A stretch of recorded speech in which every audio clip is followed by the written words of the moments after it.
Welcome to The Roll Forward, a podcast for the next wave of finance leaders, especially those looking to transform their roles by making smarter, faster, and more profitable business decisions using the power of technology and a forward-looking approach to finance. Listen in to learn how to get out of the back office trenches and become a more strategic partner within your organization. Hello and welcome to another episode of the Roll Forward podcast. My name is Joe Michalowski, and this episode is brought to you by MOSAIC, a strategic finance platform that transforms the way business gets done. And today my guest is Amy Garefis, Chief Accounting Officer at ZipRecruiter. Amy, thank you so much for joining. Thank you so much for having me, Joe. Awesome. So I'm actually a little excited. I'm going to go off script a little bit because this is like podcast royalty. ZipRecruiter, kings and queens of podcast sponsorships. So maybe someday in the future, when our podcast gets a little bit older, we can join that crowd. Yeah. But regardless, excited to have you here. Before we get to kind of the main topic that we're going to do today, do you mind just giving a quick, 2-minute background on who you are, the work you do, and how you got there? Yeah. Thanks again for having me. I'm Amy Garefis, and I'm the Chief Accounting Officer at ZipRecruiter. ZipRecruiter is an online marketplace where we bring job seekers, so people looking for jobs, and match them with employers who are hoping to find employees to fill their jobs. I've been at the company almost 9 years, so it's kind of a dinosaur for the tech industry. And, we'll get into it, but when I started, I was the first accounting hire, and now we're, 1,300 plus company, and we went public last year. Wow. Crazy. Well, I mean, as you said, I don't know if I would have said dinosaur, but I appreciate that you referenced like the long tenure, because when I was like looking up the background, I was like, wow, this is probably the only time that I will have somebody from like a startup kind of role that has been in, there's no job hopping, there's no anything like that. You've been at ZipRecruiter for a lot of your career. And so it kind of leads us to our main topic, which is starting up and scaling accounting teams. You are the Chief Accounting Officer, and really unusual for you to have been the first accounting hire and get all the way to where you are now. So to get into this topic of like scaling accounting teams, can you just like set the stage for like starting point as your first, like as you being the first accounting hire and kind of the stages of how you got to where you are today? Yeah. So when I came in 2013, like I mentioned, I was the first accounting hire. We had a finance team which was my boss, the VP of finance, and one other analyst. But, the accounting functions at that time were really operational. It was payroll, making sure the bills got paid, working with our tax coordinators, making sure clients were paying us. So it was very operational. And at that time, since I was the first one, there were no direct reports. So it was a really interesting job to take because I had been a controller at a broker-dealer before, which had a ton of direct reports and just a bigger scope in terms of volume. So it was really satisfying to actually like do work and pay bills and run the payroll and all that. And the scope just kind of grew, luckily for me in my career, at the same pace that the company was growing. So as we, had more revenue come in and there were more responsibilities, I was able to just absorb those. And then as I needed to kind of, make my first hire, figured out what they were going to do. And then when I make my second hire, figure out what they're going to do. And so, over 9 years, it's scaled to, like I said, we've been a public company for over a year now, and we have a real accounting department. And I've been fortunate enough to kind of be part of that growth story. Wow. A real accounting department. You were real even in the early days. Yeah. How many people is it now? How many do you have on the accounting team today? Probably about 40. 40. Wow. Yeah. Especially like for, the companies that we serve as MOSAIC are very much like Series A to D startups. So like very much in that first stage where you were kind of just getting your feet wet and you were hitting the ground doing all that operational work at Zip. But now like 40 people on the accounting team, we have, a ton of customers and a ton of people we talk to that, they're lucky to have 4 people in total for the whole finance function. And that would be like you being the one accounting person doing it all. So really cool to have that perspective from you, just beginning to end. So I want to dig into more of that. Can you tell me a little bit more about the differentiation of the roles? Like it's cool that you kind of grew into each role as Zip matured, but is that really all the function was? Like controller, very operational, to you were senior VP of accounting to chief accounting officer? Like what does that progression look like for you specifically outside of just like, getting more direct reports, which I'm sure you were thrilled about? Yeah. So scope, volume, and like breadth of responsibility definitely has increased just as a function as the company grew, but also as like I wanted to evolve in my career and what the company needed. So I think when I first joined Zip, the role was very operational and tactical. Just there were things and deadlines that needed to be met and filings that needed to be done. So we just got them done. But as I was able to kind of get my hands around what are the logistics and tactical things that we needed to do and eventually hire support to help with that, then my role, continues to evolve into a more strategic role where I'm not just meeting the deadlines and making the filings, but I'm partnering with different people throughout our organization for initiatives that impact the organization broader than just the accounting team. And so now in my role as chief accounting officer, I have a controller that kind of manages all of the operational and tactical things. There's a couple of operations like tax and payroll that still report to me, but for the most part, the operations is run by the controller. And my job, not only to, supervise and oversee that, but also, like I said, partner with my legal counterparts and my product team to cross-functionally kind of build out the function. Yeah, I'm really excited to get more into those partnership conversations because that's, we talk about being like a strategic finance podcast and company. And it's really more, we talk to a lot of like FP&A folks and people who have traditionally had that forward looking side. Yeah. And so getting to talk to people like you, we've had someone named Temi Vasco on before. She was she is the controller at Gem, another startup. And so I always really enjoy getting the perspective from the accounting side because hearing how you take on that role of like, not just like in the back, like, like you said, doing payroll and kind of getting those operational things done. It's really nice. So we'll get into more of that for sure. But I want to talk a little bit more about the nuts and bolts of kind of scaling that accounting team. And so in the early days, I'm sure it's a little more of a focal point now, but how did you balance like hiring for an immediate need, like when you only had like maybe one or two direct reports versus trying to plan out what you might need 3 months, 6 months, like a year down the road when you knew the accounting function was going to get bigger? Like, how do you strike that balance? Yeah. So that's really hard. And it's something less to a less extent now, but I still struggle with, which is like, I have problems I need to solve now, but I also want to make sure I can scale with this hire or this role. And so I think it was a little bit more challenging when we were super tiny because I just didn't know, like I said, when I joined, we were pre-series A. So I didn't even know what the end game was going to be. I mean, I knew what I wanted it to be, but I didn't know what it was going to be. So early on, definitely focused on hiring people that were comfortable with the startup environment, which is, changing priorities every 20 minutes, able to pivot, able to figure out, some convoluted problem and make sense of it. So we really focused on hiring really smart, good generalists. And then as we matured and we had a little bit more vision of like where we were going the next 3, 6, 12 months out is when I started thinking about, okay, not only do I need people that can solve my problems right now, but can they help me where I want to be in a year from now? And I think, I remember a conversation I had with my CFO a couple of years ago when we were looking to hire a role. And, we went back and forth a little bit about how I had a great candidate for a role that is exactly what we need right now, but is this person the right fit 2 years from now? And at that point, I was like, I will solve my 2 year from now problem in 2 years. I need someone right now that can do the job. But it is a struggle to kind of balance like scalability because you just don't know when and exactly which way you're going to scale. Yeah. To your point earlier, just like at the beginning of that, how it was much harder, like at that pre-series A stage, Mhm. like you're hoping that the company like hits its goals and it continues to grow just on a large scale, let alone like the Yeah. accounting function growing the way you want it to grow. So Yeah. yeah, like I said, that's why I'm excited to get that like full scope perspective. I'm not sure I'm gonna have another guest on that will ever have that. So this is really nice.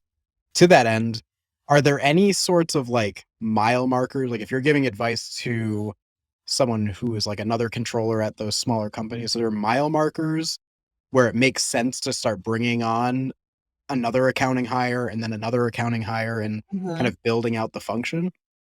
Yeah. So like I mentioned earlier, you start off as a generalist, so you have to do everything. I think what the easiest way for me to answer that question is when do you start bringing on what I call real specialists? Hmm. So one example, I think, which is an easier one to digest for a lot of people that have gone through the startup process, is when do you bring like a tax person in? So you can kind of hobble along for quite a while, not knowing anything about tax, but still getting tax filings done. But at the point where the volume is really high and you realize that you're not, you maybe need a strategy, but you don't know anything about how to do that strategy. So I'd say it's not just a volume thing, but it's also like, when do you need someone who's invested in the business helping you make the deadlines and make all the filings? So Sure. that's one thing. And then just, keeping in mind that if you go too far along without getting any support, then you're bringing added risk to the company by being a central point of failure. So, as volumes increase and you can only do so much work, and if something happens, then you don't want, the whole department to get destroyed if you have to take an unexpected week off. So really, like, when it becomes too risky to only have the knowledge concentrated to like one or two people, I think is another consideration. Yeah, it's a really good point. I think something that strikes me, I'm guessing it somewhat comes down to like your business model. If you're talking about volume, like if you're a ZipRecruiter, like you're looking for high volumes of maybe like smaller businesses or like all kinds of size customers versus like, that startup that sells to 15 massive accounts like a year and they're just trying to grow and they're trying to land that account on like a 4-month Yeah. sales cycle can probably like maybe get by a little bit longer, I would imagine, at least volume wise. Is that a decent way to think about it? Or is there additional complexity at that kind of business model that you just have to hire early anyway? Yeah. I mean, I think it's always, if you know your company and your department are growing, and this is something that took me a little while to realize, you should bias towards hiring early because you're always going to have enough work for that person to do. So you have to make sure you have the right kind of person and that person is comfortable with knowing their role will change and grow, but not being able to give them definitive like pathways. Because if you have good, like I mentioned earlier, if you have good generalists, they can fill a lot of roles. And so it's like, yeah, how much you want to suffer without the support before you make that step. Because then, even though we're in the hiring business, it still takes time to find that perfect person. And so Right. what I realized is like, once you have that inkling that you need someone, you should start immediately because you're not going to get them tomorrow. It's going to take you a little bit of time to get them and to ramp. That's such a good point. Honestly, you're in good company because I feel like anytime I have the people conversation on this podcast, um, that's like the rule of thumb. It's like every company waits too long to hire for finance and accounting. It's like they're the back office. Like whoever's in there can, muster on with what they have. And it's always the advice from finance and accounting leaders. It's like hire before you think you need to, because, Yeah. if you're suffering, it's too late. You should have started, 3-4 months earlier. So Right. I love that point. And, you know, I think we could probably fill the whole podcast just talking like the people side of things. It's a lot of people's like biggest focus. We get a lot of hiring questions because that's the stage of people we talk to. Right. And it always revolves around like, who do I hire? When do I hire them? But like the tech you implement and the processes you put in place are obviously like equally important, especially when you're trying to do everything like as lean as possible. So can you talk a little bit about how you prioritize like what systems to set up? Like where did you focus most of your time in those early days for trying to like add efficiency to the accounting processes? And what could maybe, to your point earlier about tax, like you were able to kind of get along without like really hammering tax for a little bit. So where do you need to focus on early? And how do you put the systems in place to make that as efficient as possible for a growing company? Yeah, I think you need to understand your company's risk profile and focus on where the biggest risks or where the biggest visible pieces are of your company. So, working in tech, revenue is like the most important thing in terms of like scaling, but also like what investors look at. And, that tells a big part of your growth story.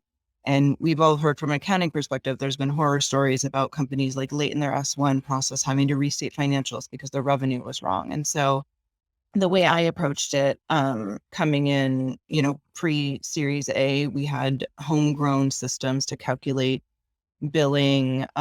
We had Excel spreadsheets to calculate revenue, and it's just too risky. to be able to scale. And, we're small. Our transaction size is small. We're not, doing huge transactions. So like the margin of error is small per transaction, but it can blow up into something awful. So I really looked at like, where's the highest risk and making sure that those processes are automated so that those are the most bulletproof. And then also like, what are the biggest time sucks? So, when we got kind of mid-stage startup where we wanted to more formalize our month-end or quarter-end close process, doing even simple things like moving from an Excel spreadsheet or a Google Calendar checklist to like a Flowcast type thing to kind of automate your checklist. It sounds so simple when you say it out loud, but it saves hundreds of hours in stress and organization. So really just looking, at where's your biggest risk and where's your biggest pain points and tackling those first. Makes a ton of sense. I want to get a little bit more into that tech question with Mhm. Flowcast. But before I get there, you mentioned earlier just taking Zip through not an IPO, direct listing, I think, Mhm. right? Yep. But it's a public company now. So obviously a lot changes Yeah. from, scrappy little startup to fully functioning, compliance laden sort of public company. So can you talk a little bit about maybe your biggest challenges process wise for what changed for you in the accounting function as Zip went through the process and even now, like just operating as a public company? Yeah. So I've never taken a company through this process before. So the only real like basis of comparison I have is anecdotal conversations with other people who have had hellacious IPO I mean, or that's public plenty. That's company journeys. But I feel like one of the best things we did, and we had the luxury of time because we're a mature company at this point, but one of the best things we did is just prepare for this for the last couple years. So putting and that kind of is a little bit different than what I mentioned a few moments ago about, were you looking 2 years out? But we have been planning for a while. So that helped a lot. And getting down a lot of the processes of like the quarterly close and practice or earnings calls and stuff that we knew that we'd have to do, kind of getting that started way ahead of our IPO were some of the things that we really focused on. But in terms of like, I can't remember the exact question, but big surprises after being our biggest challenge after becoming an public company. I mean, we have no safety net in terms of timelines and deadlines. Like, all the practice runs we did, great. We were really happy when we made those timelines, but these are like real things where if you mess up the timeline or you miss your numbers, they have real public consequences. So there's definitely a lot of pressure. And then also just, and this is one of the things that's so exciting about this time too, is there's so many things that we're doing now that we didn't even have to think about last year or the year before. And so it kind of feels like a little startup within a startup where it's like, even though the DPO date was like the end of one era, it's really the starting line. So all the easiest example I can think of is our equity instrument is real now. Like we're publicly traded. So when we're giving out equity grants, we have to account for those in our trading platform. And, administration of our stock program is completely different than what it was 2 years ago when we've got to figure it out real time because that trading window is going to open. And, so it's chaotic. But again, it goes back to we're still hiring people who are willing to kind of work without a lot of guidance and quickly pivot and kind of learn as they go and still make it, a great department. That's really cool. This is the first time that I've ever heard anyone describe it as basically like going back to that early environment of a startup. Normally when I ask these questions, I just get a lot of the rigor side of it. Like, to your point about hitting those schedules and like making sure you're in compliance and making sure that everything is kind of operating in like tip top shape and making sure you're Mhm, just continuing on that timeline. Really interesting to hear you, describe it as kind of finding that environment again, like a mhm. little bit chaotic, but also structured at the same time. So I really like that. But if you're trying to hit those deadlines, you talked a lot about, or you mentioned month end close and like Flowcast, something like that. Can you talk a little bit about the rest of your tech stack? Like, were there other systems that you put in place to help you hit these timelines? I know you had 2 years of prep and practice runs. Like, what did you notice wasn't going well? And was there like a piece of tech or like a certain process you could put in place to overcome it for when you were actually public? Yeah, I'd say besides like the obvious, getting a closed software, getting an ERP system that you can rely on, one of the biggest things for us was just evaluating how many processes we were doing that were manual And are there better ways to do it? And there wasn't like one particular software that solved all of our problems. But to kind of tag on to something we alluded to earlier, we spent a lot of years, really since when I started until till now, partnering with our tech and product team, because our product is, ingrained in our website. So a lot of the reporting that we get that we ultimately need for accounting comes out of our internal homegrown systems. So making sure that every time we launch a new product, that it's not a scramble once we build 5,000 customers on it. How are we figuring out how this is coming into our ERP, or how are we figuring it out and accounting for it? So I think my answer really is just making sure that like all of our manual processes that are relying on internal systems were buttoned up as much as we could. And yeah, some of those, like I mentioned earlier with Flowcast, we moved our manual process into a software, but for us, a lot of them had to still be internally managed, but how did we make them, less risky and more efficient? Yeah. I'm going to skip a little bit over it. We talked a little bit about the questions that were going to come. I'm going to skip one because I really want to get to this partnership idea. It's something that is really fundamental to the company that I work at that we talk about. It's just this idea that, the future of the finance function and like accounting by like association is really not how do I get better at modeling or building out processes and spreadsheets, but how do I partner better with the business? So I really liked when I saw in your LinkedIn profile that was like a passion for you. So can you talk a little bit more about what those partnerships look like? Is it like, what's the cadence of communication? What are some like tips you have for building better relationships with these people? I want to know everything you've got about building these partnerships and getting the most out of them. Yeah. So I think it's easier to start building partnerships from a position like mine, where the company was so small and you can easily talk and meet everybody, and that may be their first interaction with an accountant. But I think we've also, probably a lot of us have been been at companies where accounting was like an obstacle that different departments needed to get around in order to complete their objectives. So going into this role, I really wanted to make sure that I wasn't seen as an obstacle and that I was a strategic partner. Also, just like I mean, I love accounting. I'm clearly an accounting nerd, but I liked to be involved in the business beyond just accounting. So for me, making meaningful relationships with the legal team, the product team, the HR team was beyond just me wanting to like have somebody to hang out with in the break room. It really was like knowing what they're working on and what their strategies are and what's important to them helps me as a leader of the accounting team kind of drive strategy in my team, and guide what initiatives we might want to push on that might impact other departments. And so really, like in terms of tips, just simple things like just reaching out and having regular meetings and touch points with leaders throughout the company to kind of understand what their objectives are, so that you're top of mind when something's coming down their pipeline. It might start off as like, okay, check with accounting before you proceed signing this engagement. That's great, but you want them coming to you before they sign the engagement to understand, like, if we sign this customer or implementation or whatever, what are the impacts, so that we make sure we account, shouldn't use that word, so that we make sure we understand what the other needs are. And that's, Joe, like honestly, one of the things I love about working at ZipRecruiter and I love about this job is you really feel like you're part of the business. We're not just recipients of like, oh, we've signed this contract, now figure out how to account for it. We're part of that process. And the example I would always give when I was interviewing people is, and I mentioned it a few moments ago, is when we launch a new product, like from idea to test to full scale rollout, we have a seat at the table to understand, like, if this product becomes a real thing, how are we going to account for it? What's the revenue recognition? How are we going to make sure we bill for it?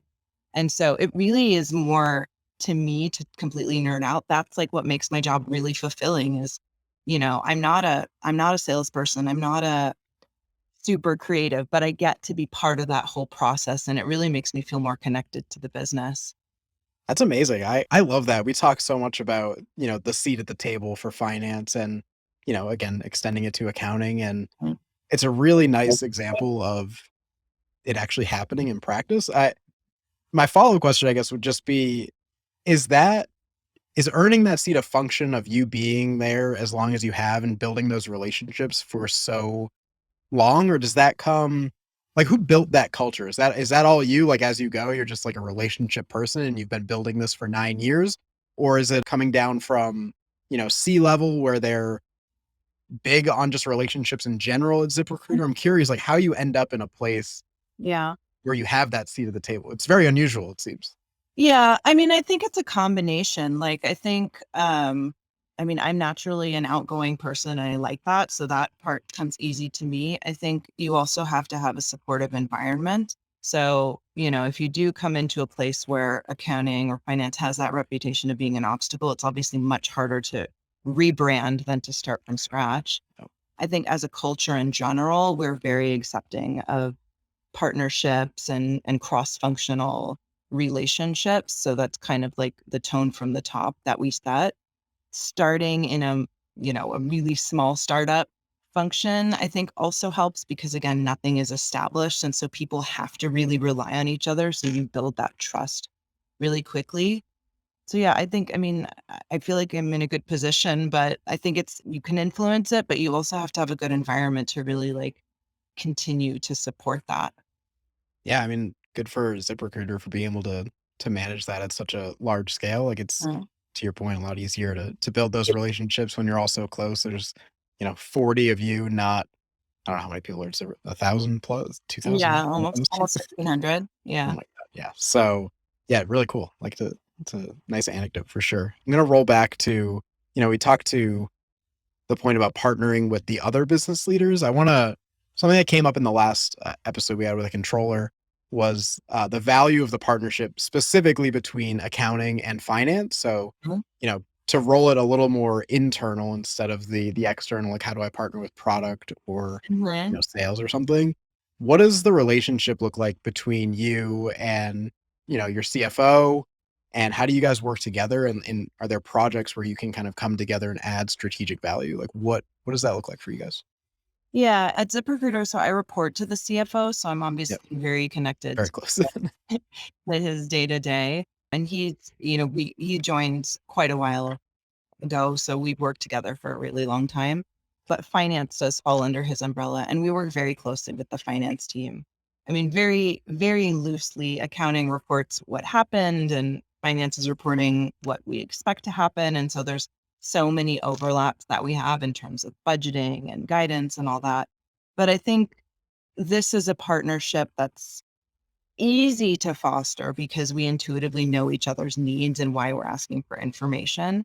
But it's one that you can't ignore. You need to continually make sure that you're both aware of what's going on, particularly in public company setting where, if guidance doesn't match up with some of the assumptions that we made for our accounting entries, you're going to have problems. So, I think that the partnership, it is intuitively easier to develop just because you have that kind of common ground, but we do continue to work very closely together. And as projects come across, people's desk that aren't necessarily 100% accounting or 100% finance, we kind of figure out where the home is for Mhm. them. So we're constantly trying to like figure out, this next initiative, like who's leading it and how can we support type of thing. Yeah, my follow-up would be, you mentioned the very classic distinction, like accounting looks backward, finance looks Mhm. forward. Is there a certain example of a project that you have where, like, the line kind of blurs? Like, what's the kind of thing that comes up where it's like, "Yeah, who should own this? Who shouldn't?" Or, like, "Do we need to come together a little bit more?" Like, what's something you've worked on that you Mhm. had to work on more closely with finance than maybe you did on something that's traditionally very much an accounting process? I think the example I can come up with now is for our quarterly reporting process. So 10Q, Yep. 10K squarely falls in the accounting realm, but we also issue a shareholder letter, which is a combination of, this is what we did this quarter and this is what we expect to do next quarter. And our earnings call, which is also a combination of those two things. We don't have an in-house IR. um, well, we do have people that work on IR, but we don't have like a dedicated director of IR. So I'd say that's kind of where we've gone back and forth about like who has time this quarter, who has a resource this quarter to kind of take the lead on the shareholder letter or the earnings release script. So I'd say that's probably the biggest one that's kind of still evolving where, who owns it? Ultimately, we know it's between the two of us. Somebody owns it and we're both going to sign off on it, but who's really like taking the lead and kind of pressing, final or sent on it. Yeah, I mean, it goes back to the value of having that relationship just be an ongoing thing. It'd be troublesome if you had to build that relationship from scratch or had to repair it in some way because, it wasn't great before. And now suddenly we have to do these shareholder letters. But because you guys have built that trust together for so long, sure, it goes a lot smoother than maybe it does at other companies that aren't as well established like that. So that's great. I wanna zoom out. I want to be conscious of time. There's two questions that kind of like bring us a little bit out of the weeds. I know we're talking a lot about like specific day-to-day, specific scaling accounting teams, but the first one I would ask is, 9-ish years at ZipRecruiter. If you look back, is there anything you would do differently or you tell like controller Amy maybe to do that you didn't do at the time? Yeah, I probably would have made some technical investments earlier. So I know we talked about, getting the right ERP in place and the balance between, manual processes and automation. And when you're scaling a manual process, you have to do it because you got to get it done, but you don't realize that how quickly it can come just out of control and be very risky and wiry. So, and you add a small manual process here and a small manual process there. And then next thing you know, you have 10,000 of them. So I think what I probably would have done differently is just been more protective of how many manual processes my team was willing to take on as a trade-off. And then also probably move to automate some of our more risky manual processes even earlier in the process, because the bigger you are, the harder those implementation projects get. And while it seems like you might want to get it perfect, you aren't. So you might as well just start and then iterate versus taking too long to start. Yeah, that everything you said at the beginning of this episode about hiring generalists, people that are good in a startup chaos kind of culture, probably leads to a lot more of those manual process being created because they're the kinds of people who have that image. It's like, oh, I can figure this out. And like, you just go and you keep figuring it out. You keep figuring it out. And yeah, then you look at the end of the day, it's like, wow, we've really built a nest of processes in here and it's chaos. I think that's a really good point. We make the same point for the finance side as well. It's like invest in those systems early. I'm sort of like that. And so I'm going to zoom out even further for last questions. The question we ask everyone that comes on, and I know it's not an easy one, but I am curious what is the one thing that you know now that maybe you wish you knew at the start of your career? Could be about anything, tech, accounting, Excel, anything at all. Curious what you'd tell yourself. Yeah, I think the advice I would give myself, and I'm still iterating on this, which is really like, I don't know if this is true for everybody, but I found for me, my instincts are almost always right. And yeah, you need to do research and diligence and you need to be comfortable with your path forward. But like 99 times out of 100, if you make a decision or you have an inkling, it's the right path. And in times when I've ignored that because of desperation, I really needed to make this hire or I ran out of time, times that I've ignored that have 100% come back to bite me. So I would really just encourage myself to trust more in my gut instincts. And, if I need a little bit of time to like validate that instinct, fine. But if your gut or your instinct is telling you something, it's almost always right. As someone who absolutely suffers from imposter syndrome, as I feel like 90% of startup people do, that one resonates with me quite a bit. Trusting, yourself, especially when there's no seemingly right answer. I think it's really good advice for anyone. And I always say this, it's my favorite question in the episode because I don't work in finance or accounting. So it's nice to hear from somebody else in another department, something that, applies to me because it's always good advice for everybody.